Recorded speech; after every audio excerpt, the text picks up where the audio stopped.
প্রিয় শিক্ষার্থী বন্ধুরা, অনলাইন ক্লাসে শুভেচ্ছা নিও। আশা করি তোমরা সবাই ভালো আছো। আজ তোমাদের বাংলা বিষয়ের একটি ক্লাস নিয়ে আমি তোমাদের সামনে উপস্থিত হয়েছি।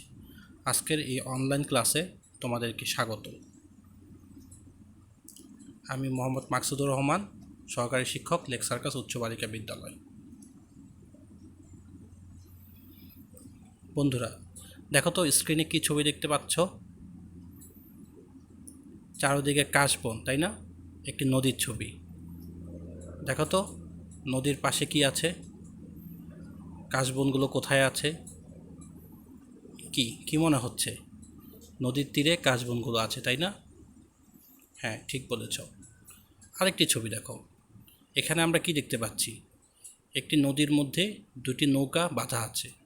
নৌকাগুলো কোথায় বাঁধা আছে? হ্যাঁ, ঠিক বলেছ, নৌকাগুলো নদীর তীরে বাঁধা আছে। তোমরা কি বুঝতে পারছো আজকে আমরা কি সম্পর্কে আলোচনা করতে যাচ্ছি? শিক্ষার্থী বন্ধুরা, আজকে আমরা তোমাদের পাঠ্য বইয়ের একটি সুন্দর একটি কবিতা দুই তীরে, কবিতাটি নিয়ে আলোচনা করছি। দুই তীরে কবিতাটি লিখেছেন রবীন্দ্রনাথ ঠাকুর। আজকের এই অনলাইন ক্লাস থেকে তোমরা দুই তীরে কবিতায় কবি পরিচিতি সম্পর্কে বলতে পারবে, প্রমিতি উচ্চারণে ছন্দ বজায় রেখে কবিতা আবৃত্তি করতে পারবে, কবিতার মূল ভাব ব্যাখ্যা করতে পারবে, কবিতার নতুন শব্দ বের করে শব্দার্থ লিখতে পারবে। তো চলো বন্ধুরা, আমরা মূল ক্লাসে চলে যাই। প্রথমে আমরা কবি পরিচিতি সম্পর্কে জানব। দুই তীরে কবিতাটি লিখেছেন বিশ্বকবি রবীন্দ্রনাথ ঠাকুর। তোমরা স্ক্রিনে দেখো যে মানুষটার ছবি দেখতে পাচ্ছ, তিনি হচ্ছে বিশ্বকবি রবীন্দ্রনাথ ঠাকুর। বিশ্বকবি রবীন্দ্রনাথ ঠাকুর কলকাতার জোড়াসাঁকোর ঠাকুর বাড়িতে জন্মগ্রহণ করেন। তিনি 1861 খ্রিস্টাব্দের 7ই মে অর্থাৎ বাংলা 1268 বঙ্গাব্দের 25শে বৈশাখ জন্মগ্রহণ করেন। তার পদবী কী ছিল বা তিনি কী করতেন, এই কথা যদি বলতে যাই তাহলে একটা বিশাল কথা বলতে হবে। অর্থাৎ তিনি যে শুধু কবি ছিলেন তা কিন্তু নয়, তিনি অনেক কিছু ছিলেন। তার কবিতার পদবী যদি আমরা বলতে যাই তাহলে তিনি ছিলেন বিশ্বকবি, কথা সাহিত্যিক, নাট্যকার, দার্শনিক, গীতিকার, সুরস্রষ্টা, চিত্রশিল্পী, সমাজসেবী, শিক্ষাবিদ। বুঝতে পেরেছ বন্ধুরা, রবীন্দ্রনাথ ঠাকুর কিন্তু সহজ একজন মানুষ ছিলেন না, তিনি ছিলেন অনেক গুরুত্বপূর্ণ একজন মানুষ। এবার তার রচনা ভাণ্ডার সম্পর্কে আমরা আলোচনা করি। রচনা ভাণ্ডার সম্পর্কে যদি আলোচনা করতে যাই, তার রচনা ভাণ্ডার ছিল বিশাল। তিনি একাধারে অনেক গল্প, কবিতা, উপন্যাস, কাব্য রচনা করেছেন। তার মধ্যে বিখ্যাত যদি কিছু কাব্যর কথা বলি তাহলে আমরা বলতে পারি গীতাঞ্জলি, সোনারতরী, বনফুল, এই কাব্যগুলো। তিনি অনেক গানও লিখেছেন, তিনি অনেক নাটকও লিখেছেন, আর এই কারণে তিনি অনেক পুরস্কার লাভ করেছেন। তবে তার সবচেয়ে বিখ্যাত যে পুরস্কারটি, সেটি তিনি 1913 সালে পান। আর সেটি কী পুরস্কার তোমরা কি জানো? সেটি হচ্ছে নোবেল পুরস্কার। অর্থাৎ পুরস্কার জগতের সবচেয়ে বড় পুরস্কার সেটি তিনি সাহিত্যের মধ্যে পেয়েছিলেন 1913 সালে। এই বিশাল প্রতিভাবান এই মানুষটি এই পৃথিবীর মায়া ত্যাগ করেন 1941 খ্রিস্টাব্দের 7ই আগস্ট, অর্থাৎ 1348 বঙ্গাব্দের 22শে শ্রাবণ তিনি মৃত্যুবরণ করেন। আজকে আমরা তার লেখা একটি সুন্দর কবিতা দুই তীরে তোমাদের সামনে উপস্থাপন করব। প্রথমে আমরা কবিতা আবৃত্তি শুনে নেই। যেহেতু এটি অনলাইন ক্লাস, আমি তোমাদের মুখ থেকে কবিতাটি শুনতে পাচ্ছি না, তাই আমরা একটি আবৃত্তি শুনব, তারপরে আমরা মূল ক্লাসে চলে যাব। আমি ভালোবাসি আমার নদীর বালুচর, শরৎকালে যে নির্জনে চকাচকির ঘর, যেথায় ফুটে কাশ তটের চারিপাশ, শীতের দিনে বিদেশি সব হাঁসের বসবাস, কচ্ছপেরা ধীরে রৌদ্র পোহায় তীরে, দু একখানি জেলের ডিঙি সন্ধ্যাবেলায় ভিড়ে। আমি ভালোবাসি আমার নদীর বালুচর, শরৎকালে যে নির্জনে চকাচকির ঘর। তুমি ভালোবাসো তোমার ওই ওপারের বন, যেথায় গাঁথা ঘনচ্ছায়া পাতার আচ্ছাদন, যেথায় বাঁকা গলি নদীতে যায় চলি, দুই ধারে তার বেণুবনের শাখায় গলাগলি। সকাল সন্ধ্যাবেলা ঘাটে বধূর মেলা, ছেলের দলে ঘাটের জলে ভাসে ভাষায় ভেলা। তুমি শিক্ষার্থী বন্ধুরা, আমরা একটি চমৎকার আবৃত্তি শুনলাম প্রমিত উচ্চারণে। তো যাই হোক, তোমরা কিন্তু নিজেরা একটু আবৃত্তি করবে, না হলে কিন্তু তোমরা কিন্তু কবিতাটি পড়ে মজা পাবে না। তো শিক্ষার্থী বন্ধুরা, আমরা এবার কবিতার মূল ভাব জানব। কবিতার মূল ভাব জানার আগে কবিতার প্রতিটি ছন্দ যদি আমরা একটু বুঝতে পারি, তাহলে আমাদের জন্য এই মূল ভাবটা খুব সহজে শেখা হয়ে যাবে বা আমরা বুঝতে পারবো। তো আসো আমরা একটু ছন্দ নিয়ে নিয়ে দুলান করে করে আমরা কবিতাটি একটু অর্থটি বুঝতে চাই। দেখো, আমরা প্রথমে যে ছবিটি দেখতে পাচ্ছি, একটি বালুচরের মধ্যে দেখো একদল বাচ্চা খেলছে। তো তার আগে আমি একটু কথা বলে নিই, সেটা হচ্ছে মূলত কবি এই কবিতাটি সম্পর্কে আসলে মূলত যা বোঝাতে চেয়েছেন যে একটি নদী, তার দুপারে দুজন মানুষ আছে এবং তারা তাদের নিজেদের পারে যে জিনিসগুলো আছে সেই জিনিসগুলো নিয়েই তারা আনন্দ বোধ করছে। আর এই দুজনের আনন্দটাই নদীটি মিলিয়ে দিচ্ছে একসাথে। মূলত কবি কবিতাটিতে এই জিনিসটি বুঝিয়েছে। তো তারপরও আমরা এখন পুরো কবিতাটি একটু একটু করে বোঝার চেষ্টা করব। তো প্রথম চরণে যেটা ছিল যে আমি ভালোবাসি আমার নদীর বালুচর, অর্থাৎ নদীর এপারে যে মানুষটি আছে সে তার ভালোবাসার কথা বলেছে। তার নদীর পাড়ে চর জমেছে, বালুর যে চরটি জমেছে সেই চরের মধ্যে সে খেলা করতে পারে, ঘুরতে পারে, আনন্দ করতে পারে। তাই সে প্রথমেই বলেছে যে আমি ভালোবাসি আমার নদীর বালুচর। পরের যে চরণটি আমরা পেয়েছি তার মধ্যে আছে শরৎকালে যে নির্জনে চকাচকির ঘর। চকাচকি মানে কি বন্ধুরা, তোমরা কি জানো? চকাচকি মানে হচ্ছে হাঁস জাতীয় পাখি। আর এই পাখিরা কি করে, শরৎকালে তারা বালির মধ্যে নিজেরা ঘর বানায়, আবার সে ঘর থেকে তারা নদীতে যায়, পানি থেকে আবার ঘরে আসে, এভাবে তারা খেলা করে। এই কারণে বলছে যখন জনমানব শূন্য, নির্জন মানে হচ্ছে জনমানব শূন্য স্থান, এরকম যখন কোনো কোলাহল থাকে না, কিছুই থাকে না, তখন পাখিরা আপন মনে নিজ বাসা বাঁধে এবং সেখানে তারা আনন্দ করে। এপারে নদীর এপারে ছেলেটির এই জিনিসগুলোও খুব ভালো লাগে, তাই সে এখানে খুব আনন্দ সহকারে বলেছে শরৎকালে যে নির্জনে চকাচকির ঘর। তারপরের যে চরণটা দেখো, চরণটা আসার আগে আমরা যে ছবিটা স্ক্রিনে দেখতে পাচ্ছি, কত সুন্দর একটি ছবি, তাই না? চারিদিকে কত সুন্দর কাশফুল ফুটে আছে, নৌকা দেখা যাচ্ছে। তো এখানে কবি বলেছে যে যেথায় ফুটে কাশ তটের চারিপাশ, অর্থাৎ তটের চারিপাশ বলতে এখানে নদীর চারপাশে যে কাশফুল ফুটে আছে তার কথা বলেছে।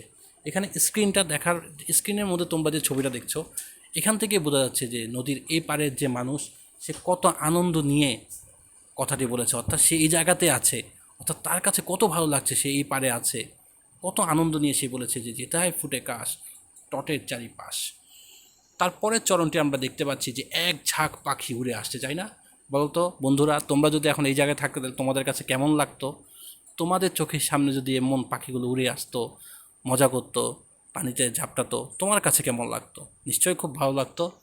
তাই এখানে ছেলেটি আরও আনন্দ নিয়ে বলছে যে শীতের দিনে বিদেশি সব হাঁসের বসবাস, অর্থাৎ যখন শীতকাল হয় তখন আমরা জানিনি যে আমাদের দেশে অতিথি পাখিরা আসে, অর্থাৎ বাইরের থেকে পাখিরা আসে নদীর এই পারে, সে ছেলেটি এই পাখিদেরকে খুব সহজেই দেখতে পারে।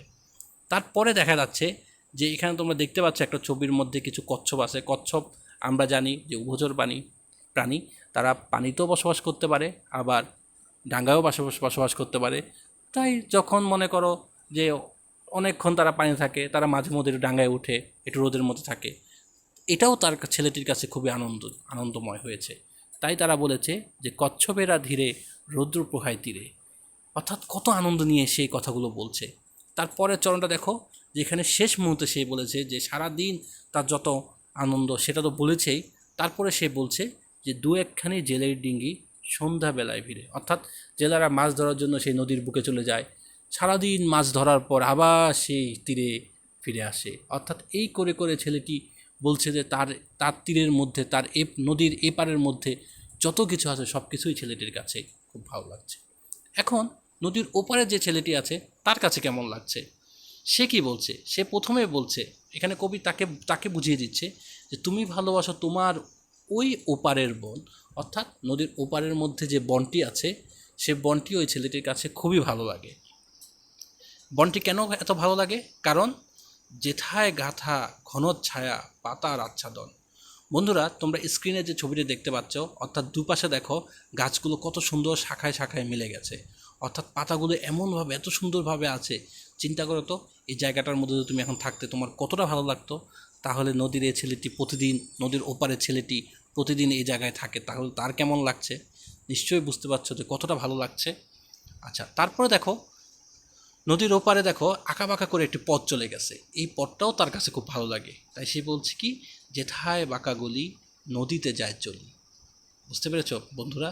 অর্থাৎ যখন যার কাছে যে জিনিসটা ভালো লাগে তার কাছে এটা নিশ্চয়ই একটা কারণ থাকে, তার প্রাকৃতিক দৃশ্য, সৌন্দর্য সব কিছু মিলিয়ে তার কাছে এত ভালো লাগে। এরপরে আমরা কি দেখতে পাচ্ছি? আমরা দেখতে পাচ্ছি একটি নদীর পাড় দেখতে পাচ্ছি, আবার এখানে কিছু বাঁশ গাছ দেখতে পাচ্ছি। এখানে কবি বলেছেন, দুই ধারে বেণুবনের শাখায় গলাগলি, অর্থাৎ দুই ধারে বাঁশবন। বেণুবন মানে হচ্ছে বাঁশবাগান, অর্থাৎ বাঁশবাগানগুলো এমনভাবেই আছে যেন তারা শাখায় গলাগলি করছে। তারপরে কি বললো, এখানে আমরা বধূ দেখতে পাচ্ছি, তাই না? গায়ের বধূ। তোমরা কি জানো যে গায়ের বধূরা কি করে? গায়ের বধূরা কিন্তু নদীর ঘাটে অনেক ধরনের কাজ করে। তারা পানি আনতে যায়, তারা বাসন কোসন মাজতে যায়, তারা তাদের কাপড় চোপড় ধুতে যায়, গোসল করতে যায়। এই জিনিসগুলো কিন্তু একটা আনন্দের মতো, একটা দৃশ্যের মতো হয়, মানে সুন্দর একটা একটা মনে হয় একটা প্রকৃতির একটা রূপ এখানে আছে। যে তাই বলছে সকাল সন্ধ্যাবেলা ঘাটে বধুর মেলা। অর্থাৎ আমরা মেলায় গিয়েছি না, মেলায় গেলে কি আমরা হরেক রকম জিনিস দেখতে পাই না? এখানেও ছেলেটি বলছে যে ওপারে তার এত সুন্দর হয় যে বধুরা যেন মেলা করতে আসে এখানে। তারপর আমরা কি দেখতে পাচ্ছি দেখছো, আর একটা সুন্দর একটা দৃশ্য। এই চরণটা খুবই সুন্দর একটা চরণ, যেখানে কবি বলেছে যে ওই ছেলেটা বলছে যে ছেলের দলে ঘাটের জলে ভাসে ভাষায় ভেলা। অর্থাৎ তোমরা যদি গ্রামে যদি কখনো যাও, তোমাদের গ্রামে যদি তোমাদের ভাই বোন থাকে বা বন্ধুরা থাকে, তাদের কাছে জানতে পারবা যে তারা কলা গাছ দিয়ে ভেলা বানায়। এটা দিয়ে তারা নৌকার মতো করে তারা ভেসে থাকে পানির উপর। কত যে আনন্দ, সেটা ওপারের ওই ছেলেটির কাছে যে আনন্দ সেটাই সে প্রকাশ করছে। আর কবিও এইভাবেই বুঝিয়ে দিচ্ছে যে এপারেতে যেমন নদীর একটা পারে যেমন অনেক সুখ রয়ে গেছে, আবার নদীর ওপারে তো অনেক সুখ হয়েছে। এই দুটো সুখই একটা নদী মিলিত করে দিয়েছে, যেটা আমরা এই কবিতাটি পড়ে আমরা বুঝতে পারছি। তো যাই হোক বন্ধুরা, আমরা এখন নীরবে পাঠ করব। তোমরা তোমাদের বাংলা, তোমাদের কাছে নিশ্চয়ই পাঠ্য বইটি আছে, তোমরা বাংলা পাঠ্য বই পৃষ্ঠা নাম্বার 93 পেজ, 93 নম্বর পৃষ্ঠা, এটা খোলো। খুললে তোমরা দেখতে পারবা যে এখানে তোমাদের কবিতার পুরো মূল ভাবটা দেওয়া আছে। তো যেহেতু এটা অনলাইন ক্লাস, এখন তোমরা নিজেরা পড়লেই ভালো হবে। তো তাও একটু পড়ে দিচ্ছি, কিন্তু তোমরা কিন্তু বাসায় অবশ্যই কয়েকবার পড়ে নিবে এটি। তো আমরা একটু পড়ি। একটি নদী, তার দুই তীরে দুজন মানুষ বাস করে, একজন ভালোবাসে তার নদীর বালুচর। শরৎকালে চকাচকিরা যেখানে ঘর বাঁধে, এর তীরে তীরে ফুটে থাকে কাশফুল। শীতের সময় হাঁসেরা এসে ভিড় জমায়, কচ্ছপ রোদ পোহায়, সন্ধ্যায় জেলের ডিঙ্গি এসে ভেড়ে। অন্যজন ভালোবাসে বন, যার আছে ঘন ছায়া, সেখান থেকে একটি রাস্তা এসে মিশেছে নদীতে। নদীর ঘাটে বধুরা আসে, ছেলেরা জলে ভেলা ভাসায়। একটি নদী দুই তীরের মানুষ কি সুন্দর মিলে দিয়েছে। তাহলে আমরা মূল ভাবটি পরে বুঝতে পারলাম যে দুই তীরের যে মানুষগুলো আছে তাদেরকে সুন্দরভাবে মিলিয়ে দিয়েছে একটি নদী। শিক্ষার্থী বন্ধুরা, এবার আমরা কবিতা থেকে কিছু শব্দার্থ আমরা জানব। দেখো, প্রথমে যে শব্দটা এসেছে সেটা হচ্ছে নির্জন। তোমরা কি জানো এই শব্দের অর্থ কী? দেখো তো ছবিটা দেখে কি বোঝা যাচ্ছে? মনে হচ্ছে না একটা মাঠ, এখানে কোনো মানব নাই, কেউ নাই, একদম জনশূন্য স্থান। হ্যাঁ, ঠিকই ধরেছ, নির্জন শব্দের অর্থ জনশূন্য স্থান। তারপর দেখো আরেকটি শব্দ আমরা পেয়েছি, চকাচকি। চকাচকি শব্দের অর্থ কি তোমরা কি জানো? হ্যাঁ, অনেকেই হয়তো তোমরা এখন মনে মনে বলে ফেলছো চকাচকি শব্দের অর্থ। দেখো ছবিতে আমরা একটি হাঁসের মতো একটি পাখি দেখতে পাচ্ছি, তাই না? হ্যাঁ, চকাচকি শব্দের অর্থ হচ্ছে হাঁস জাতীয় পাখি। তারপর দেখো আমরা আরেকটি শব্দ পেয়েছি, টট। টট শব্দের অর্থ কি জানো তোমরা? দেখো এখানে কি দেখতে পাচ্ছি, এখানে আমরা নদীর তীর দেখতে পাচ্ছি, তাই না? টট শব্দের অর্থ হচ্ছে নদীর তীর। ডিঙ্গি শব্দের অর্থ কি দেখেছ? ছবিতে কি আসলো? ছবিতে আসলো একটি নৌকা, না দুটি নৌকা, তাই না? আচ্ছা, যাই হোক, তো ডিঙ্গি শব্দের অর্থ হচ্ছে এক ধরনের নৌকা। আচ্ছা, এবার দেখো আরও একটি শব্দ আমরা পেয়েছি, সেটা হচ্ছে আচ্ছাদন। আচ্ছাদন মানে কি তোমরা কি জানো? দেখো এখানে একটি ছবি আসছে, ছবিটির মধ্যে দেখা যাচ্ছে একটি ছাউনি, তাই না? আচ্ছাদন শব্দের অর্থ হচ্ছে ছাউনি। এরপর আমরা আরও একটি শব্দ পেলাম, বেণুবন। বেণুবন শব্দের অর্থ কি? আমি কিন্তু কবিতার মূল ভাব পড়ার সময় বলেছিলাম বেণুবন শব্দ মনে আছে তোমাদের? একটু ছবিটা দেখো, এখানে আমরা বাঁশবাগান দেখতে পাচ্ছি, তাই না? বেণুবন শব্দের অর্থ বাঁশবাগান। তো শিক্ষার্থী বন্ধুরা, এবার তোমরা যে শব্দ অর্থগুলো পড়লে, তোমরা কতটুকু পড়লে বা বুঝলে সেটা আমরা একটু মূল্যায়ন করে নিই। তোমরা একটু দেখো তো শব্দার্থগুলো, শব্দের অর্থগুলো বলতে পারবে কিনা। নির্জন, চকাচকি, টর্চ, ডেঙ্গি, আচ্ছাদন, বেনুবন। একটু নিজে নিজে একটু চেষ্টা করো তো, বলতে পারছো কিনা।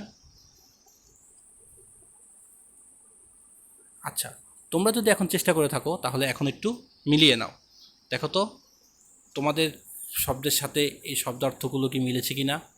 নির্জন শব্দের অর্থ জনশূন্য স্থান, চকাচকি হাঁস জাতীয় পাখি, টট নদীর তীর, ডিঙ্গি এক ধরনের নৌকা, আচ্ছাদন ছাউনি, বেনুবন বাঁশবাগান। কি শিক্ষার্থীরা, নিশ্চয়ই এই শব্দার্থগুলো তোমাদের পড়া হয়ে গিয়েছে। আচ্ছা, এবার আমরা এটা আনন্দ করি। হ্যাঁ, আমরা একটি ছড়া গান শুনি, তোমরা মনোযোগ দিয়ে শোনো।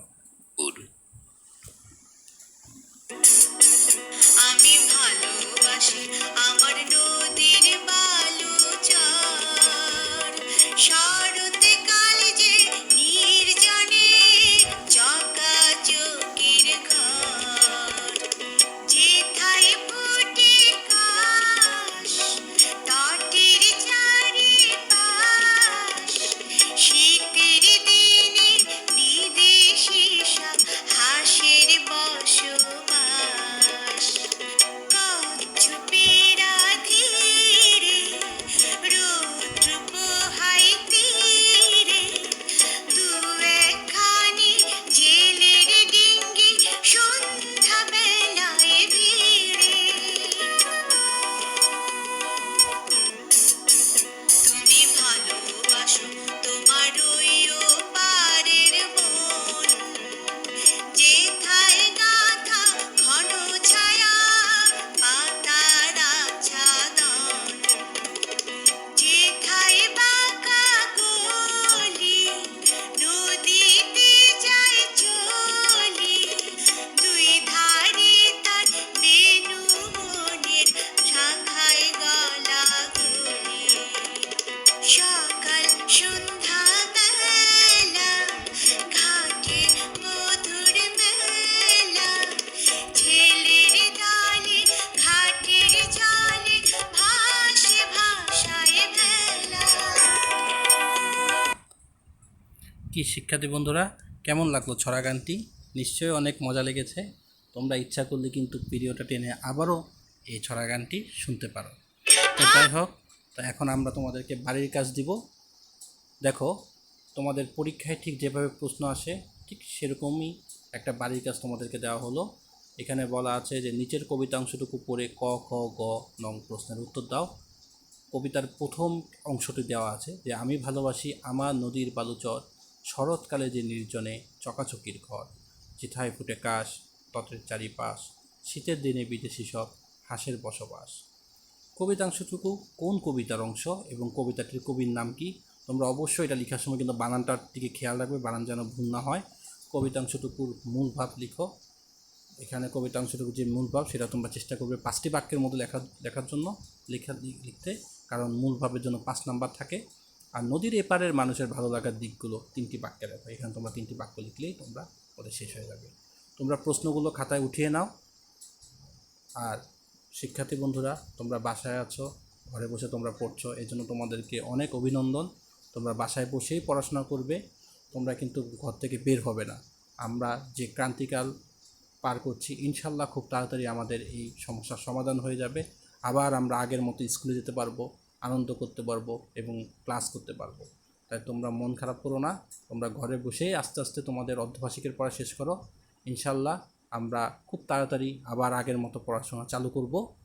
আর তোমরা নিয়ম মতো তোমরা হাত ধুবে, তোমরা হাঁচি কাশি দেওয়ার সময় রুমাল দিয়ে ঢাকবে এবং অযথা চোখে নাকে মুখে হাত দিবে না, আর সবসময় পরিষ্কার পরিচ্ছন্ন থাকবে।